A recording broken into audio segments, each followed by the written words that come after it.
Hello students, आप सभी का स्वागत है आपके अपने यूट्यूब चैनल फ्रॉम ज़ीरो पे। इस चैनल के थ्रू हमारी यह कोशिश है कि हम मैथ्स के कुछ इंपॉर्टेंट कॉन्सेप्ट्स को और इजी एंड जॉयफुल बना सकें आपके लिए। इसी क्रम में आज का हमारा टॉपिक है वन वन और इंजेक्टिव फंक्शन। तो आइए सबसे पहले जानते हैं कि ये वन वन पैटर्न होता क्या है। तो इसको समझने के लिए एक सिचुएशन लेते हैं। मान लीजिए एक स्टूडेंट है, ये बहुत दिनों तक स्कूल नहीं आया है। बहुत दिनों बाद जब ये स्कूल आता है तो प्रिंसिपल सर इस बच्चे से एब्सेंट होने का कारण पूछते हैं। ये कोई एक ऐसा कारण बताता है जिससे प्रिंसिपल सर सेटिस्फाई नहीं होते हैं। तो वो प्रिंसिपल सर इस बच्चे को बोलते हैं कि बेटा, you call your father and I will have a talk with him 1-to-1। ध्यान से सुनिएगा, प्रिंसिपल सर ने क्या बोला। प्रिंसिपल सर ने बोला, बेटा you call your father and I will have a talk with him 1-to-1। Next दिन उस बच्चे के फादर आते हैं और प्रिंसिपल सर से 1-to-1 इंटरैक्शन करते हैं। तो ये 1-to-1 इंटरैक्शन क्या हुआ? 1-to-1 इंटरैक्शन में सिर्फ और सिर्फ दो पर्सन एसोसिएटेड होते हैं। इस केस में सिर्फ फादर, बच्चे के फादर और प्रिंसिपल सर हैं। तो 1-1 पैटर्न क्या होती है? 1-1 पैटर्न ऐसी एक पैटर्न है जिसमें सिर्फ और सिर्फ दो एलिमेंट्स एसोसिएटेड होंगे। याद रखिएगा, 1-1 पैटर्न कैसी पैटर्न है जिसमें सिर्फ और सिर्फ दो एलिमेंट्स एसोसिएटेड होते हैं। अब हम लोग जान चुके हैं कि 1-1 पैटर्न क्या होता है। यह ऐसी एक पैटर्न है जिसमें सिर्फ और सिर्फ दो एलिमेंट्स एसोसिएटेड होते हैं। अब क्वेश्चन यह है कि कैसे फंक्शन को हम लोग 1-1 बोलेंगे। तो ऐसी एक फंक्शन जिसमें हर एक असाइनमेंट क्या हो, 1-1 पैटर्न को फॉलो करे, तो उस फंक्शन को हम लोग 1-1 फंक्शन बोलेंगे। ध्यान से सुनिएगा, ऐसा एक फंक्शन जिसमें हर एक असाइनमेंट क्या करे, 1-1 पैटर्न को फॉलो करे, तो वैसे फंक्शन को हम लोग 1-1 फंक्शन बोलेंगे। फॉर एग्जाम्पल एक फंक्शन कंसीडर करते हैं a to b, जो आप अपनी स्क्रीन पे देख पा रहे होंगे। a हो गया कोडोमेन और a हो गया डोमेन और b हो गया कोडोमेन। a के एलिमेंट्स क्या क्या है, ध्यान से देखिएगा। 1 2 3 और b के एलिमेंट्स है abc। तो a1 is associated with a, 2 is associated with b, 3 is associated with c। अब ये असाइनमेंट के लिए देखिए, क्वेश्चन यहां पे ये स्टैंड होता है, क्या यहां पे 1-1 पैटर्न फॉलो हो रहा है? ध्यान सोचिएगा, 1 इज असाइन्ड विथ a, तो क्या यहां पे 1-1 पैटर्न फॉलो हो रहा है? यदि आप ध्यान से सोचें, स्टूडेंट और प्रिंसिपल वाला जो केस हम लोग ऑलरेडी कंसीडर कर चुके हैं, तो वो स्टूडेंट के फादर, ये प्रिंसिपल, तो उससे आएंगे तो हमें ऑब्वियसली दिखेगा कि हाँ ये 1-1 पैटर्न को फॉलो कर रहा है। अब यहां पर भी सेम क्वेश्चन स्टैंड होता है, क्या ये 1-1 पैटर्न को फॉलो कर रहा है? आंसर है हाँ, यहां पे हो रहा है। अब क्या यहां पे हो रहा है? यहां पर भी है हाँ, 1-1 पैटर्न को फॉलो कर रहा है। तो एफ एक ऐसा फंक्शन है जिसमें हर एक असाइनमेंट, ये असाइनमेंट, ये असाइनमेंट, ये असाइनमेंट 1-1 पैटर्न को फॉलो किया। तो ऐसे फंक्शन को हम लोग क्या बोलेंगे? तो एफ क्या हो जाएगा? 1-1 फंक्शन। आई थिंक ये क्लियर होगी। अब है कि 1-1 फंक्शन को हम लोग इंजेक्टिव फंक्शन भी बोलते हैं।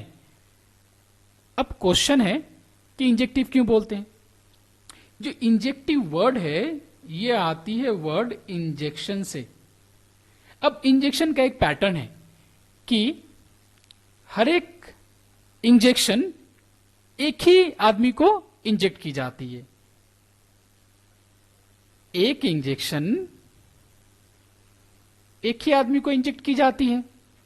तो यदि हम ध्यान से ऑब्जर्व करें इस चीज को, एक इंजेक्शन एक ही आदमी, तो यहां पर भी वही 1-1 पैटर्न फॉलो हो रहा है, यहां पर भी वही 1-1 पैटर्न फॉलो हो रहा है। एक इंजेक्शन एक ही आदमी को इंजेक्ट की जाएगी। तो जहां पे ऐसा पैटर्न हमें देखने को मिले तो वैसे पैटर्न को हम क्या बोलेंगे? Injective pattern. एक इंजेक्शन एक ही आदमी को लगाई जा रही है, तो ऐसे पैटर्न को हम लोग बोलेंगे इंजेक्टिव पैटर्न। तो यदि अब एग्जाम्पल को ही कंसीडर करते हैं, 1 को हम मान लेते हैं कि ये पर्सन है 1, इसके लिए ये इंजेक्शन लगाई जा रही है A2, ये पर्सन है, इसके लिए B इंजेक्शन लगाई जा रही है। 3, ये पर्सन है, इसके लिए ये इंजेक्शन लगाई जा रही है। तो यदि हम ध्यान से देखें कि एक इंजेक्शन एक आदमी, एक इंजेक्शन एक आदमी, एक इंजेक्शन एक आदमी, तो क्या यहां पे इंजेक्टिव पैटर्न फॉलो हो रही है? तो हाँ, ऑब्वियस सी बात है कि हाँ, यहां पे इंजेक्टिव पैटर्न यहां पे फॉलो हुई, यहां पे फॉलो हुई, यहां पे फॉलो हुई। तो ऐसा फंक्शन जहां पे हर एक असाइनमेंट क्या करे? इंजेक्टिव पैटर्न को फॉलो करे, तो उसे हम लोग इंजेक्टिव फंक्शन भी बोलते हैं। याद रखिएगा, 1-1 फंक्शन और इंजेक्टिव फंक्शन दोनों सेम ही हैं, अलग अलग नहीं हैं।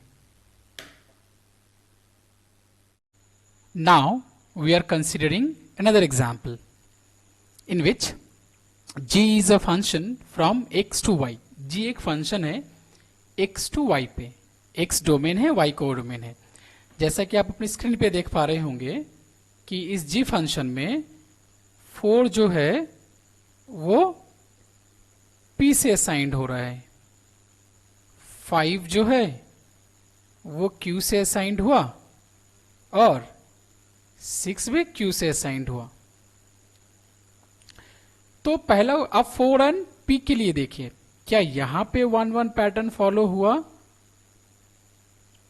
तो आंसर है आपका हाँ, ऑब्वियसली हुआ, ओनली 2 एलिमेंट्स आर एसोसिएटेड। अब यही क्वेश्चन यहां पर भी पूछते हैं कि ये जो असाइनमेंट है, क्या यहां पे आपको 1-1 दिख रहा है? क्या यहां पे आपको 1-1 दिख रहा है? 1-1 पैटर्न फॉलो हो रही है? ध्यान से देखिए, 3 हो गए ना, P Q 6, तो 3 हो गए, तो ऑब्वियसली ये 1-1 पैटर्न को फॉलो नहीं कर रहा है, तो ये नॉट 1-1 फंक्शन। तो ये 1-1 फंक्शन नहीं होगी, क्योंकि पहले असाइनमेंट तो 1-1 पैटर्न को फॉलो किया, दूसरा और तीसरा मिला के जो असाइनमेंट था, ये दोनों असाइनमेंट क्या है? 1-1 पैटर्न को फॉलो नहीं कर रही है। तो इसीलिए ये फंक्शन क्या हुई? ये फंक्शन 1-1 नहीं हुई। इसी फंक्शन को हम इंजेक्शन वाला जो पैटर्न और कॉन्सेप्ट था उसके थ्रू भी समझ सकते हैं। मान लीजिए 4 को आप एक पर्सन मान लीजिए, 4 को एक पर्सन मान लिया आपने, उसके लिए अलॉट किया आपने एक इंजेक्शन P। 5 एंड 6, ये 5 नंबर का पर्सन है और ये 6 नंबर वाला है। दोनों को क्या किया आपने? एक ही इंजेक्शन अलॉट कर दिया। तो मेरा क्वेश्चन है, क्या यहां पे इंजेक्टिव जो पैटर्न था क्या वो फॉलो हुई? तो ऑब्वियस सी बात है कि नहीं, यहां पे इंजेक्टिव पैटर्न फॉलो नहीं हो रहा है, क्योंकि एक इंजेक्शन के लिए एक ही आदमी अलॉट होंगे। एक इंजेक्शन 2 आदमी को लग गई तो इंजेक्टिव पैटर्न हुई ही नहीं यहां पे। तो इस कॉन्सेप्ट के थ्रू भी यदि हम जाएं तो हम देखेंगे कि हाँ, ये इंजेक्टिव फंक्शन नहीं है। यदि हम इंजेक्शन वाले पैटर्न से जा रहे हैं, यदि हम 1-1 पैटर्न से आ रहे हैं, तो भी हम यही ऑब्जर्व करेंगे कि हाँ, सिर्फ और सिर्फ 2 एलिमेंट्स एसोसिएटेड होने चाहिए या असाइंड होने चाहिए। तो यहां पे 3 हो गए, ये 1-1 फंक्शन नहीं हुआ, इंजेक्टिव भी नहीं हुआ। तो आपको जो कन्वीनियंट लगे, you can choose that particular method, it's totally up to you, जो भी लगे। मेन फोकस इतना याद रखिएगा कि आपको कॉन्सेप्ट क्लियर होनी चाहिए, बाद बाकी method it's up totally up to you. अच्छा, तो ये फंक्शन क्या हुई? ये फंक्शन 1-1 नहीं हुई। यदि फंक्शन 1-1 नहीं होती है तो उसे हम लोग बोलते हैं मेनी वन फंक्शन। तो उसे हम लोग बोलते हैं मेनी वन फंक्शन। ठीक है, याद रखिएगा एक फंक्शन यदि कन्वर्जेंट दिखे, असाइनमेंट क्या दिखे आपको, यदि असाइनमेंट आपको दिखे, असाइनमेंट टाइप यदि आपको कन्वर्जेंट दिख जाए कहीं पर भी, कन्वर्जेंट मतलब क्या होता है कि ऐसे करके मिलना, ठीक है, 2 हो 3 हो, यदि असाइनमेंट आपको कन्वर्जेंट टाइप मिल जाए तो याद रखिएगा वो फंक्शन कभी भी 1 1 नहीं होती है, वो क्या हो जाएगी, वो हो जाएगी मेनी वन फंक्शन, जो इस केस में हम देख पा रहे हैं।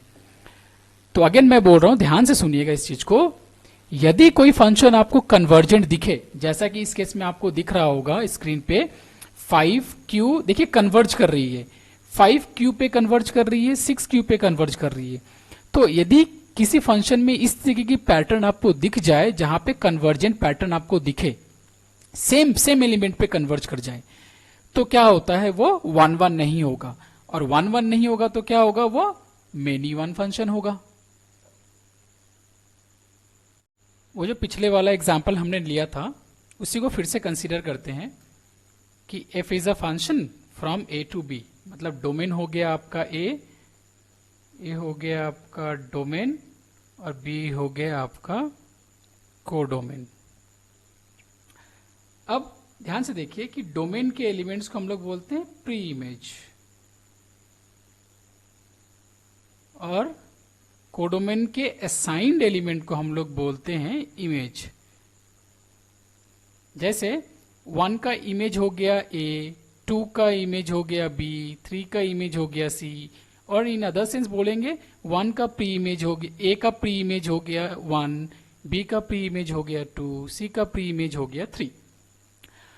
अब ध्यान से देखिएगा, यदि मैं आपको बोलूं कि आप डोमेन से कोई भी 2 एलिमेंट को आप चूज कर लीजिए, कोई भी 2 एलिमेंट, तो ऑब्वियसली है क्या क्या हो सकते हैं। तो मान लीजिए कोई चूज करेंगे 1 2, तो 1 के लिए आपको a मिला, 2 के लिए आपको b मिला, ये हो सकता है पहली पॉसिबिलिटी। दूसरा क्या हो सकता है, कोई बोलेगा कि नहीं हम 2 और 3 चूज करेंगे, तो 2 is assigned with b, 3 is assigned with c।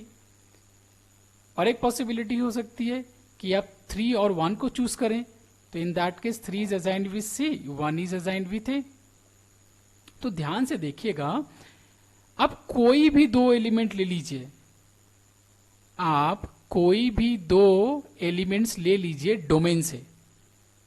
कहां से लीजिएगा, डोमेन से। कोई भी 2 एलिमेंट्स आप डोमेन से ले लीजिए, यदि वो फंक्शन 1 1 है तो उसका इमेज भी अलग अलग ही आएगा।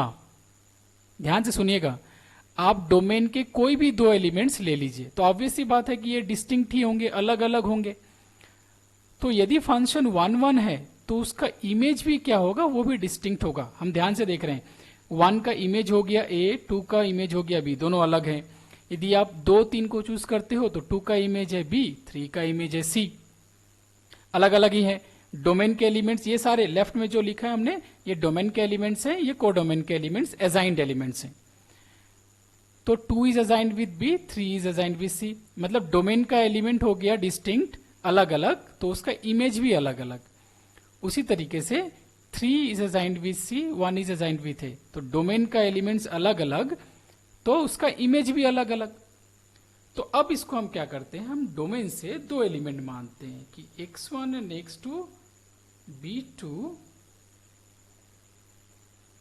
Arbitrary elements. अब इस आर्बिट्ररी का मतलब क्या है कि ये कोई भी पॉसिबिलिटी हो सकती है। क्या हो सकता है, पहली पॉसिबिलिटी आप x1 को ले सकते हो 1, x2 को ले सकते हो 2, first possibility. Second possibility x1 को ले सकते हो आप 2, x2 को आप ले सकते हो 3। फिर थर्ड पॉसिबिलिटी x1 को 3, x2 को 1। तो तीनों में से कोई भी पॉसिबिलिटी हो सकती है। जब हम तीनों पॉसिबिलिटी को एक साथ एक्यूमुलेट करते हैं तो हम लिख देते हैं आर्बिट्ररी एलिमेंट। मतलब x1 एंड x2 कोई भी 2 एलिमेंट हो सकते हैं, या तो 1 2 हो सकता है, या तो 2 3 हो सकता है, या तो 3 1 हो सकता है।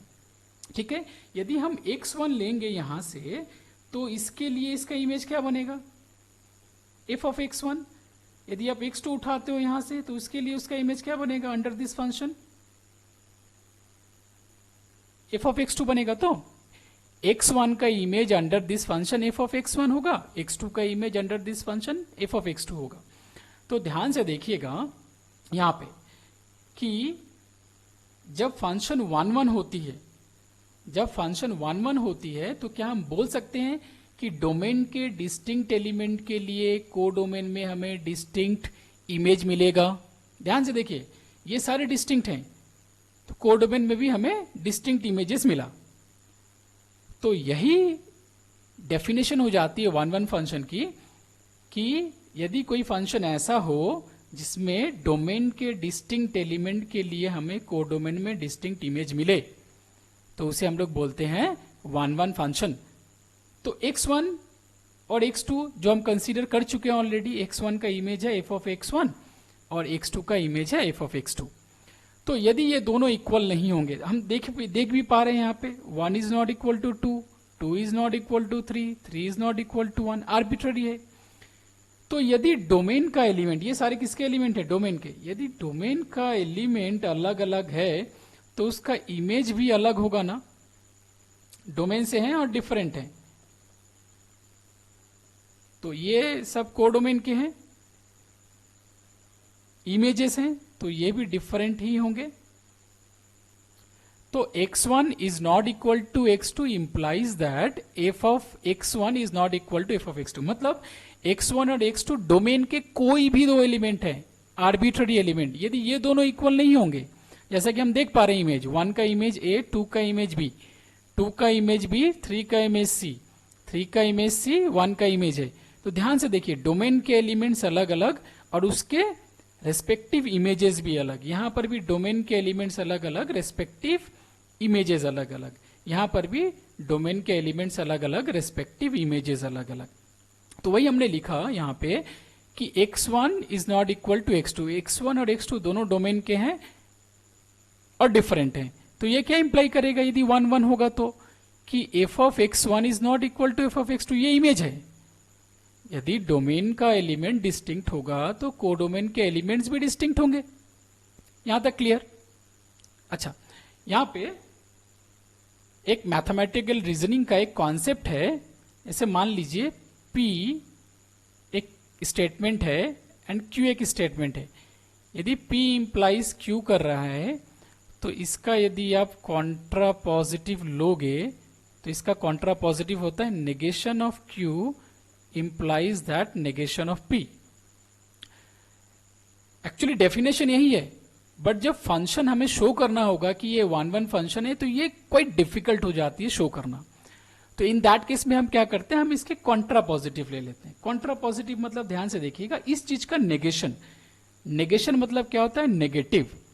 ये नॉट इक्वल्स टू है, ये पहले आ जाएगा, ये नॉट इक्वल्स टू है, इसका नेगेशन मतलब equals to, not equals to का नेगेटिव क्या हो जाएगा, मतलब इसका इक्वल्स टू। तो ये इक्वल्स टू साइन हमने लिखा, इंप्लाइज दैट, ये इधर आ जाएगा विथ नेगेशन। तो ये जो स्टेटमेंट है, ये जो स्टेटमेंट है क्या है, x1 is not equal to x2, तो इसका नेगेशन लेंगे तो क्या हो जाएगा, x1 इक्वल्स टू x2। तो याद रखिएगा जब भी हमें कोई फंक्शन शो करना हो कि वो एक 1 1 फंक्शन है तो हम क्या मानेंगे, हम स्टेटमेंट ऐसे लिखेंगे कि let x1 x2 belong to domain such that f of x1 is equal to f of x2। उसके बाद depending on the functions given a little bit of routine calculation will be required to do। उसके बाद required हो जाने के बाद अब देखिएगा फाइनली यदि आ जाए आपकी x1 इक्वल्स टू x2 तो ये 1 1 होगी, और यदि somehow x1 equals to x2 नहीं हो पाती है तो वो 1 1 नहीं होगी। Thank you all and have an awesome day ahead.